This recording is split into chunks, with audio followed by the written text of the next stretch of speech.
I refuse to indulge the fiction that this is an episode of the criminal justice system doing justice. I mean this very sincerely. I am convinced that the New York justice system is determined to crush Donald Trump, and they'll do whatever it takes, including abusing the law. No one really understands what the underlying crime is because it's not in the indictment. There's not more to it. There's not an incredible new set of facts that we didn't know about publicly.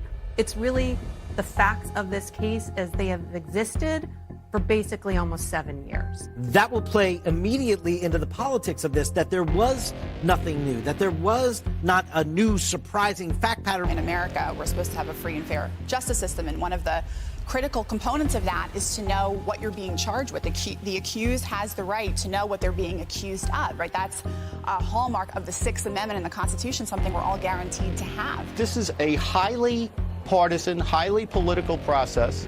We have a progressive prosecutor who has taken a crime that he wouldn't prosecute against anyone conceivably except Donald Trump. He would never bring this misdemeanor against anyone. He's brought it against Trump. It's time barred. He's bringing it against Trump anyway. He's trying to dress it up into a felony by invoking federal law that he doesn't have any jurisdiction to prosecute. And that's how we land in court. That's not the criminal justice system. That's a political persecution.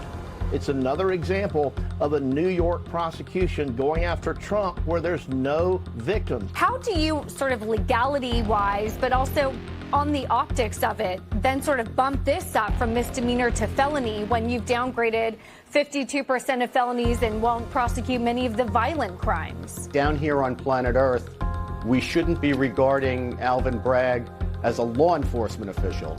We should be regarding him as what he is, which is an elected progressive Democrat. Looking at this, I just assume, okay, well, this whole thing really is rigged. It's ridiculous. If his name were John Smith, Mueller Bragg would not be bringing this case. And so I think that's a real political problem. The bigger question is, can he get a fair trial in New York? Well, that is a huge question. This is political persecution. This is a persecution like never before. Nobody's ever seen anything like it. And again, it's a case that should have never been brought. It's an assault on America.